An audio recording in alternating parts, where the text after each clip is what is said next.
We are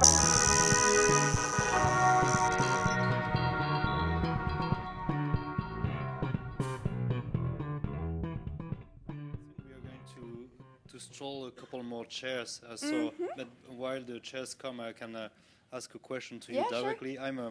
I'm a teacher also at the University of Geneva. Maybe some of my students might be in the room, maybe not. Maybe they're too busy. But so one of my wonders is really like, well, it's great to teach the technology. It's great to learn technology. But I wish to have my students learn 20 times faster, orders of magnitude faster. It's very frustrating to have to repeat and so on. You know, I'm a lazy teacher, and I wonder. I think it's a question to you, but also to Mohanty. It sounds sometimes like, oh, it's going to be easy. Okay, oh, actually, we can really stroll the chairs. It's really cool. We can always say, oh yeah, we are going to learn and so on. And I just want to use that as a way to transition to the panel. Say, well, we want to go all super fast. It's all about scalability. It's all about like generating innovation faster, learning faster, and so on and so forth. But we also know that learning takes time. Sometimes it's a slow process. It requires a lot of dedication. And so maybe that might be my first question to the panel. I mean, how do we handle this problem of we need to go faster, and at the same time we need to spend more time to learn more and more efficiently. So maybe Nelly, you want to start from your experience? Great question. So what I'm doing, for example, I'm just finding some financing to actually have classes about coding on blockchain. So, and I'm not at all, it's not my business. And me as Nelly, I can do something, you know? I'm just finding a finance to help people learn. It's just everybody can do something.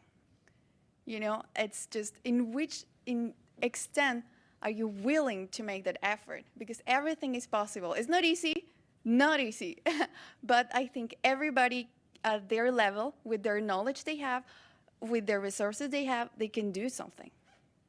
Great, you earn a seat. Really good answer.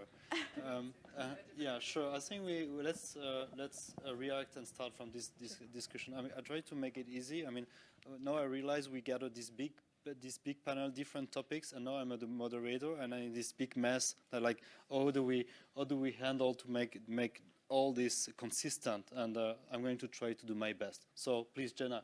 You're doing great.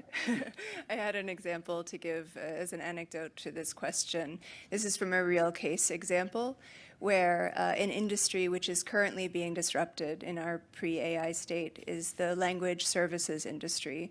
The translation field is in fact already relatively disrupted, and even protected places like big organizations and the United Nations are already feeling the pinch from the technologies that are coming to replace jobs. Quite, you know, it's really the future of work in action. But there's an interesting point there, which was that they have data looking at this, yeah? And the data shows that, in fact, you used to have to translate 5 pages, but now you still have to translate 5 pages, but you're doing it much faster, actually. You've got a lot more time for coffee, if you look at the data. So my point in telling this story here is that maybe because we have the benefits of some of the technologies which are aiding us, there's extra time to figure out, to learn some of the new things, to do some of the new ways, to innovate. I think Google has 25% of everybody's time to just do whatever you want. So maybe the new technologies actually buy some time for us. Yeah. So on this, I will rather ask myself, why do you want people to learn fast? So we have this feeling that everything is changing quickly. But when you try to track a moving target, sometimes you lose focus. So what you really need to identify is what are the components of the system that matter and how fast they're changing. So instead of trying to learn everything there, instead of jumping the bandwagon of the whatever buzzword is at the moment at the top of the list, what you have to try to track, what are these aspects that matter? What are the actual threats? What are the imperatives? And what are the priority risks to your businesses? What are the opportunities that can make your life better? and then focus on that. Because if you want to go hunting, I have no idea about hunting, just came up with this example on the spot. If you try to hunt and you try to track every single bird in the flock, at the end, you're not going to hunt any of them. You have to find which one you will try to hunt. And this is a target that you should track. How hard is it to find the good questions you want to tackle in your life? It's extremely hard if you don't try to do it. It's hard, but it becomes a little bit easier if you try to focus on decomplexifying the problem and don't get distracted by all these things that are moving around and try to start applying selective attention and try to focus on the things that matter. It's difficult, for sure, but that's why we are here. Otherwise, the life would be extremely boring. Ricardo, as you keep the microphone, sorry, I'm going to jump on this and be controversial. I read an article on Wired yesterday about like Mark Zuckerberg saying that brain-computer interfaces will be so nice because it's going to enhance social networks so much. We won't have to type things on our phone. There will be no keyboard anymore and so on. Do you see any good in that? I don't have shares in Facebook. Too bad. I don't see the point, because of my personal view. There may be applications where these are useful, but say you have to be very critical about simple questions, because say who is supposed to use these technologies, who will own the data, how the data will be managed, and then you can start eventually decomposing the scenarios. And there may be some cases where these may be useful. At first sight, for the general public, with other interfaces, I don't really see a benefit. This is not my personal priority. Other people may differ. But I think this is a question that shouldn't be answered by a single person. That's the risk of having too much power in one element that can drive technology in one direction. But it's a matter of we all need to decide what are the kind of services that we expect and what are the kind of services that we're going to demand to corporations, institutions, foundations, and researchers to develop, and at what price. Sure. Jenna, go I don't ahead. know, you've got a plan? Yeah, I'm preparing my next question, but please go ahead. Yeah. Then just quickly, just somebody mentioned the play with technology, and I feel like it's a creepy comment because it came from Zuckerberg, and it's about Facebook. But there's this. I wanted to mention play because there's this game that's in the States where it's I think it's called Mind Trap. I can't quite remember today, but it just wraps around your head, and then as you concentrate, you can raise a ball and like navigate a little maze. And it's really cool because it's your mind. You're controlling it with your mind. You can have mind duels with somebody else.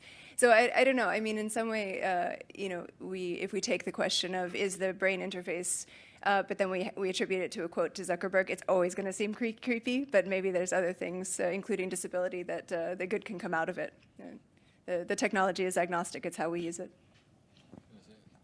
I don't know. There is the Gartner curve about the hype, and they analyze, they track actually the words and how hype they are, and there is a curve going up and then down. And it's interesting because typically the blockchain is a buzz, that's for sure. And it has gone up a lot, and now it's going down. And then because we are in a phase where we can't pretend putting blockchain in a solution and believe that it's going to happen or it's going to solve something. We really need now to prove how blockchain can solve a problem and test it. So 2019 is typically a year of testing. A lot of corporates, NGOs, etc., have not integrated the fact that yes, potentially blockchain has an impact on what we're trying to solve, but let's try to define how we can impact us. And that's the period where we start testing, defining and testing, but really in a restricted environment, not thinking that you're going to change the world, but just testing that in that brick it can work, and then I can replicate. So it's very interesting how technology works. There is a hype and then goes down, and then moves up slowly to an integration phase. And it's really important to go out of this developers or geeks talks on technology, but really come back to the normal people and how we can impact. Typically, if you do microfinance in Mexico, you were mentioning how can you help women granting a loan or a saving account, how technology can impact this. And that's how you're going to really define a true solution. I'm going to just trying to do an experiment. I'm very lazy on asking questions. I want to ask one question to the panel, and then we can really have all together a discussion. And I want to be controversial. So, sorry, Paul, if I may interrupt. I think what Fabio said is exactly what Ricardo said before about transition versus disruption. Actually, we are just operating transition, and because people tinker through collective intelligence, through experimentation, through practice, that's going to be the future of the world. Now, the controversial question for every one of you, then I leave the microphone and just like, I just listen. It's like, I mean, it's really interesting because we want to accelerate everything. We want to go at scale. We want to impact the world. Fabio say, oh, SDGs, we're going to change the world at scale, and maybe blockchain has something to do with that. We are going to have like people work again, thanks to Ricardo. We are going to have like robots that are going to be ethical with Jenna, and well, I'm going to forget Paul, and there's a reason for that. And then Nelly, super fan of blockchain, is going to solve the world. We just need to learn about it. AI, same thing. Like I listen to Mohanty. Easy, I can start tomorrow. It's going to like, okay, just like easy, just like start tinkering, and you're going to be a star. And then next week I go to NIPS. We go to NIPS together. Yep. Next day. Actually, it might happen. But then it's like, well, great. But Paul was talking about something else. Was telling us like actually institutions are not adapting fast to that. They're not. We live in a world where actually technology is moving so fast, and we see all the gear, all the fuel that is making this technology change and adapt extremely fast. But at the same time, what about society? What about our institutions? Are we sure that we can really handle this fast change, however positive it is? It might be very positive, but at the same time, we might not be fast enough to handle this accelerated change of society, of jobs, of everything. So, okay, I leave the microphone. You can go. I don't talk until the end. Okay, so it's a very, very good example when I saw about cybersecurity, and it's something that is very important, and I think everybody can help. For example, what we are doing is we're trying to put a kind of a webinar or a workshop about cybersecurity for parents, because all this, I think everybody can help, and we need people like these people, like experts, to help us help people. Everybody can help. It doesn't matter, for example, just about technology. And technology for me is just, for example, like a knife. You can use a knife to cut a flower and give it to someone, or you can use a knife to stab someone. And it's you that can decide, and it's you who can decide, and it's you who can act. And I think everybody can help on this. I don't know if you. Yeah, I want to agree with that, and also to jump on what Thomas was talking about education, probably your first question, but also ties with the second one, really about education. And I do remember about cybersecurity. There's a program from IC Square, to whom I belong. It's called Safe and Secure Online. Probably in the room there are some of the people who are also member of IC Square. Safe and Secure Online has been designed by this association in order to promote security for kids.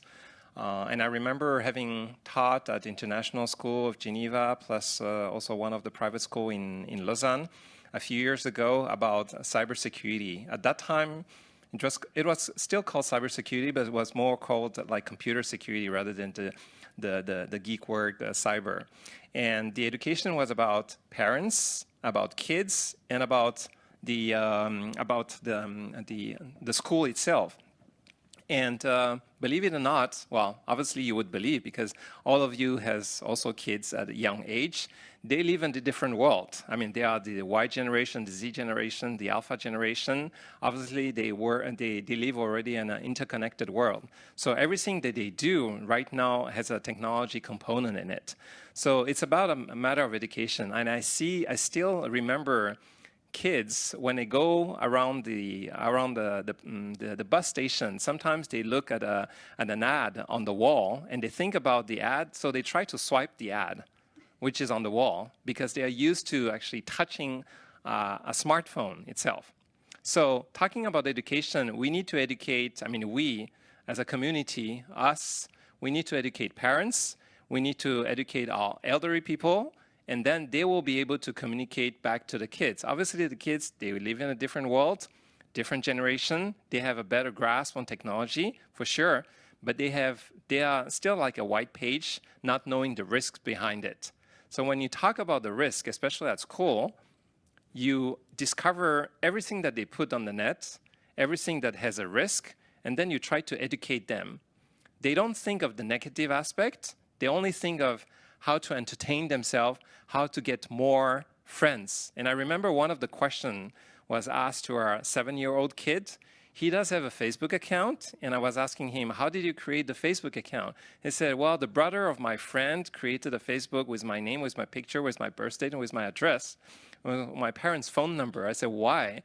Oh, because my friends like to call me at home. Oh, do your parents actually feel that fun? They say, oh, but I'm getting friends. Do you know all your friends that are in your list of friends? No, but those are friends of my friends. Do you trust them? Oh, I trust my friends' friends. Have you ever seen them? 50% I've never seen them. So obviously parents, when they know about the reality afterwards, they get worried. And I always tell parents, say, okay, don't scorn your kids because they have like 200 friends at the age of 7.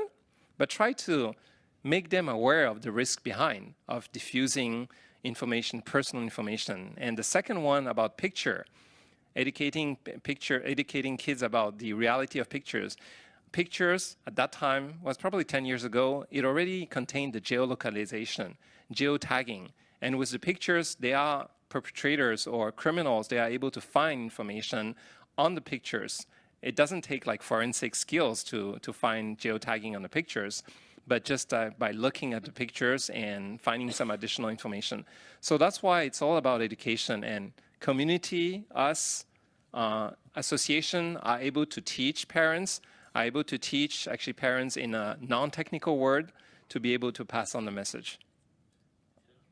I did not promise you ethical robots. And I invite you each and all to, I respectfully submit that I did not promise you ethical robots. I invite you all to, because that sounds magical, to push back very hard on me if I had promised you that, which I had not. But I had another point, which was there's this speed item, but there's also, in some ways, the necessity. So I wanted to share an example from a financial, or the financial wing of actually an e-commerce business, where the CEO had decided that I was running his business. Yeah, it's fine. But I was involved in this because they had called me in to ask a question about data. They thought it was a simple question, but if you dug into the IT question, what actually it came down to was a very a quintessential question about the data flow of the entire organization. And so without realizing it, the CEO had outsourced the question to the geeks, because it's for the geeks, but it was embedded, deep within the organization, a question that should have been being answered at the CEO level. So in some way, we have this speed of change and all of this this difference. But to your question, or to your point, it's very it's crucial to ask the right questions and to know what the right things are to be looking for.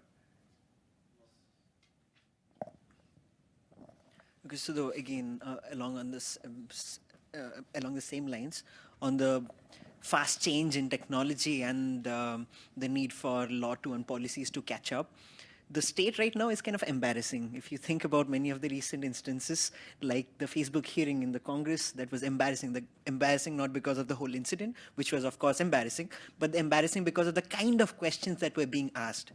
So that basically showed that the person, these policymakers who were in charge of kind of holding this hearing in this particular case, they had no understanding of the basic premise or the primitives of these technologies that they're talking about. They are basically doing this whole charade because they are forced to, and again, they'll probably win favors of someone or get more votes. So now to think about a case, imagine, God forbid, that you have to go under the knife. You have to go into surgery. And just before you go into surgery, you figure out the surgeon is not really a surgeon, he's a painter.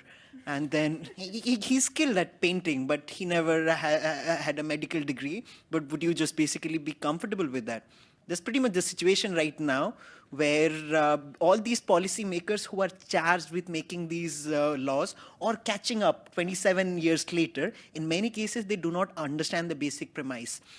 Now the question comes, can we expect everyone to catch up with technology which is moving so fast? I agree it's an unfair expectation, but when we are talking about policies which is affecting billions of people, can we not expect in 7 billion people to have a handful of really smart people who can spend enough time to understand the basic premise of these technologies to make policies which are kind of sensible?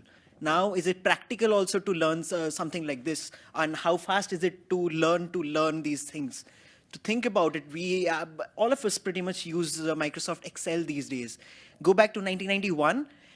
That used to be a specialized skill for which you'd hire someone. We have this guy in our office who knows Microsoft Excel. He can do our spreadsheets. So you'd hire a specialized skill. Over time, the way incentives were structured and needs were around, everyone had to pick up that skill.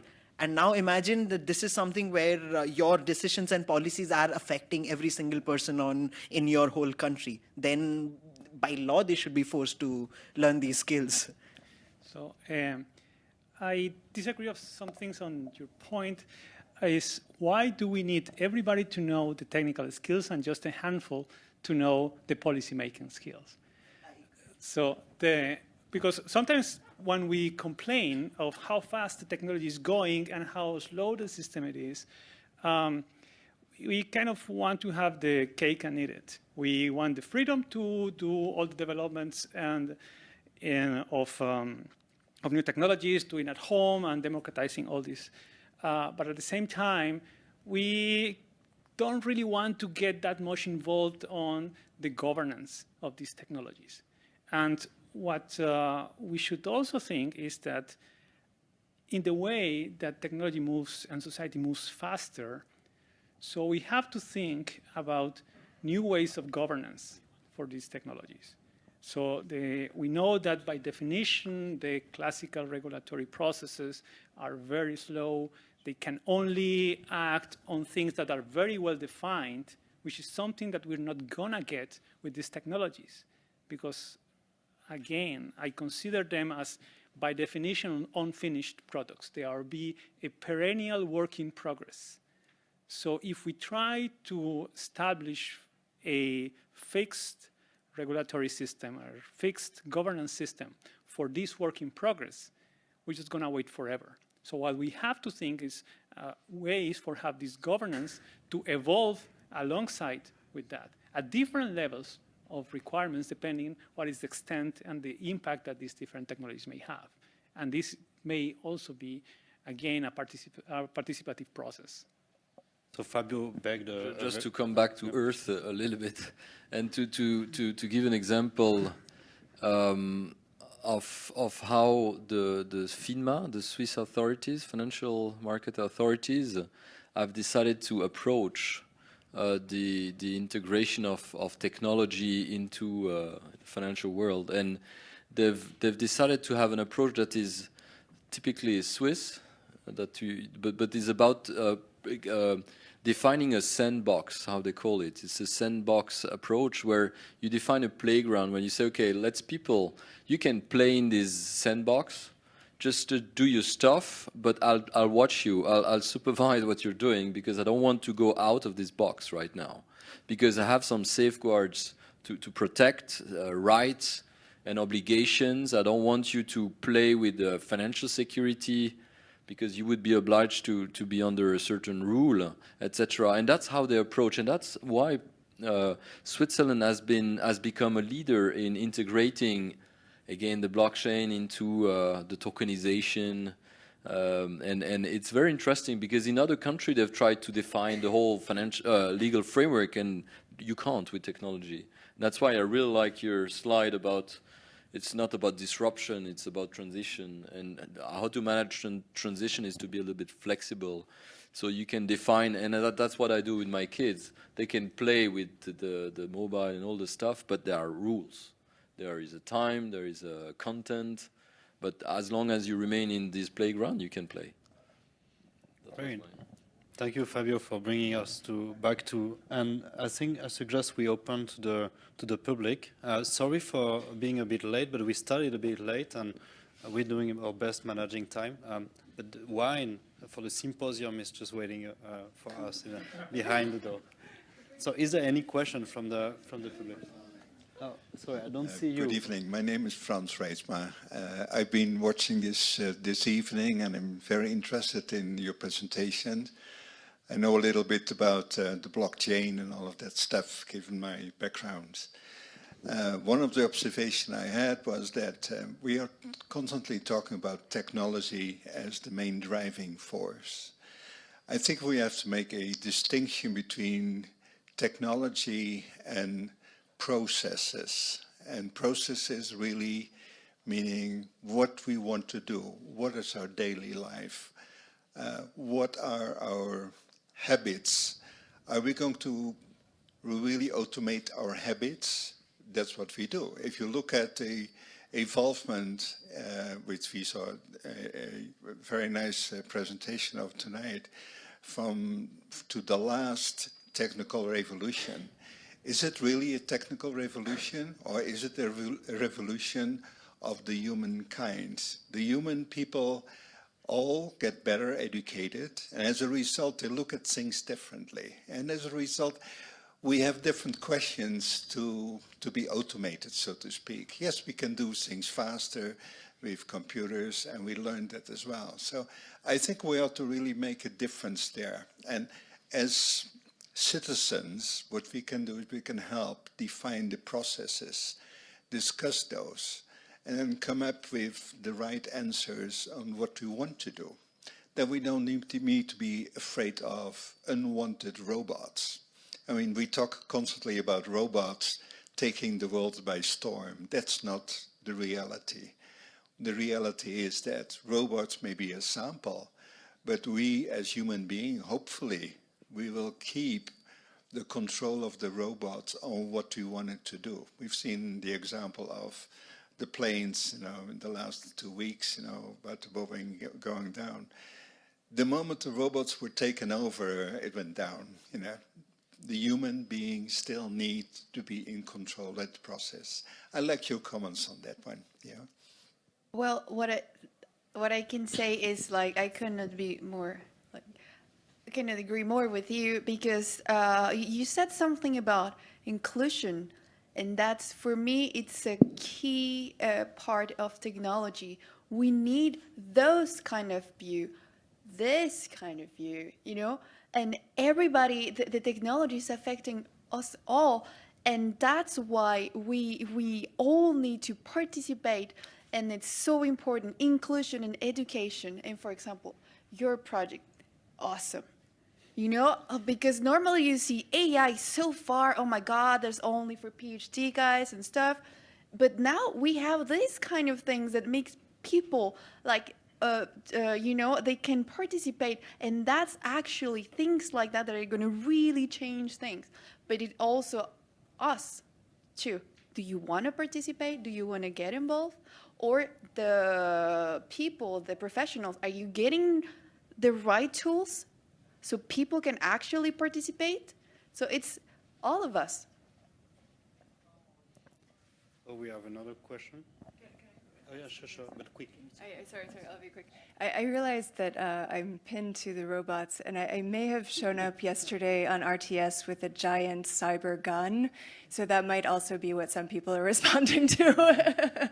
but actually, I have to say I agree with you. It's in fact maybe the premise of my talk, or my feeling about the talk, is that it's not about the technology. We have to understand it, but it's really about taking a step back and saying, what do we actually want to accomplish, and then figuring out where to go from there.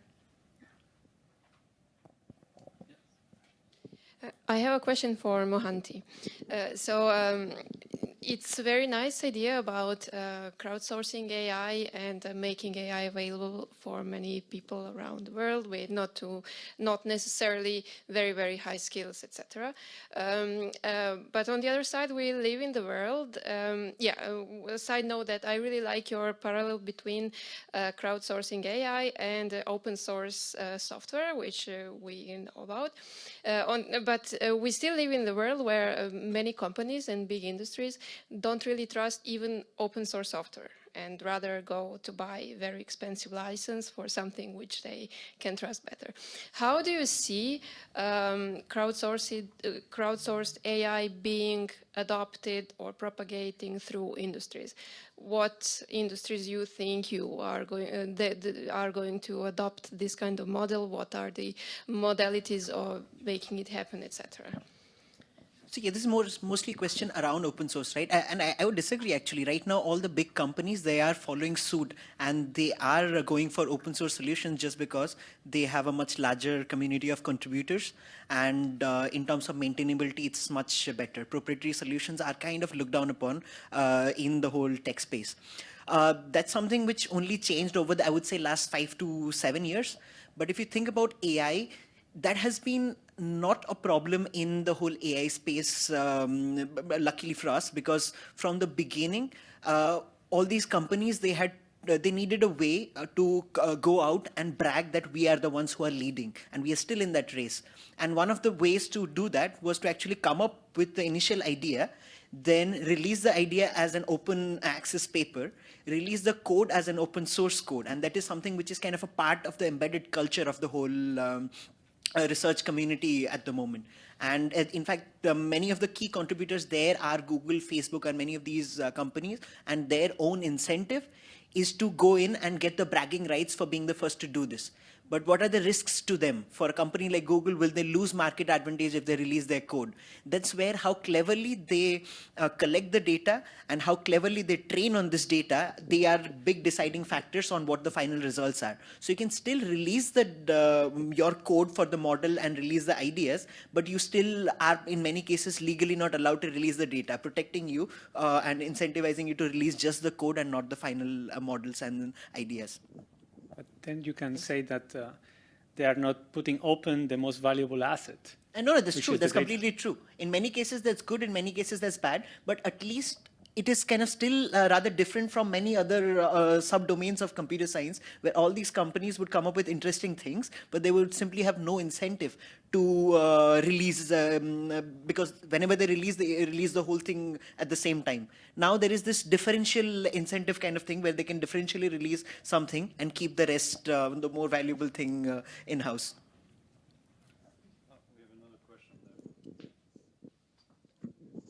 Hi, it's more a comment, and I'd like to get your feedback. Very interesting presentations. We talked about cybersecurity here, and I think maybe there are two levels of cybersecurity. There's maybe the technical part where you're hacking into systems, stealing identity, domain names, and even worse. But I think there's also another cybersecurity, what I would call the cybersecurity of our brains.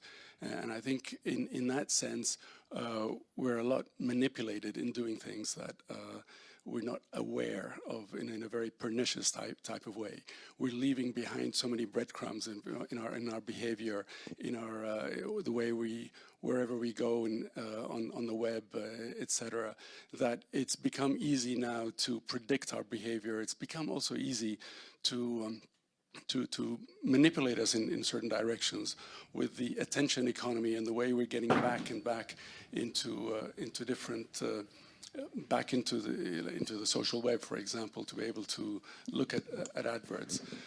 And I think this is a pernicious kind of danger where we can be radicalized, and no need to say the latest news, that is that needs addressing. And I think that beyond this cybersecurity that is on the technical side, how can we be aware of what's happening? I read somewhere that 70% of YouTube videos come from recommendations. You know, how can we protect ourselves and protect our kids beyond the technical side? Thank you. I'll just make a quick, observation, because this whole aspect, again, we as a society are clearly acknowledging the problem, and that is very evident from this whole Facebook scandal and a few other such things. But this whole idea of being passively manipulated just because you left a few breadcrumbs or many other such things, and not just very specific to the whole tech space or the online cyberspace in general. I forget the name of the author, but there is this beautiful book called as Nudge, where the author basically talks about these subtle nudges that has been traditionally used in marketing to manipulate large masses in kind of selectively behaving in a certain way. These could be a small arrow at the airport which helps you guide, that's in a good way, or these could be a few other differential pricing of certain commodities so that you would try to go for that. But then this problem in general, it is kind of much broader, and I think among the different ways in which these have traditionally been kind of controlled are by having policies in place which kind of forbid some things which is definitely beyond the gray line. And it's kind of a lot more worse in the whole tech space, just because figuring out when this is happening is a lot harder.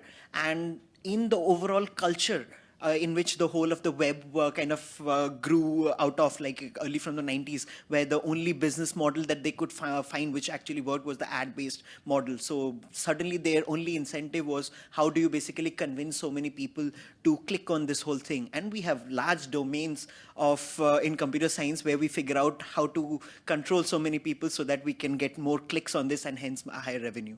So it's a much broader problem there. So here, sorry? I think so, yeah. So here there are two aspects of this on this question. One is, what is the use of the data that is being collected, and how can we manage the ownership and the protection of that data? Who owns that data, and what rights do we have as consumers to decide what is the usage that other third parties will do on that? And this is something that we, as a society, realized very late after the introduction of these technologies. So we weren't aware of how data aggregation was able to provide clear pictures of our habits, of our behaviors, and that is linked to the comment that was made previously. So this is one part. What information is gathered, and how can we conceive ways to regain control of that, or at least to agree on who should have control. The other part is the nudging. So how can our behavior be influenced by the information that is provided? So with the explosion of data available, it becomes impossible for us to really see all the possible options. So we are getting a view of just a portion of all the alternatives that can be selected by different criteria. And right now, we don't know what this criteria is. We get the recommendations so that our decisions are based on only this small part of the entire universe of alternatives that are possible. And this, some people argue, that may limit our free will. And on the words of Tristan Harris, the one who controls the menu controls the options. So we only have a free will on the terms of what is being presented to us. And this is a consequence of the incredible amount of data that we are generating right now. How shall we face that? Who should control and what are the decisions that are taken for me to be shown a given set? Because it's a reality that not everything can be shown. We cannot select among millions of options. We have to reduce it to several tens. So how do we select? This is an open question. And again, this is a work in progress. And we have to live with that and either be active or just let things go on business as usual. So thank you all.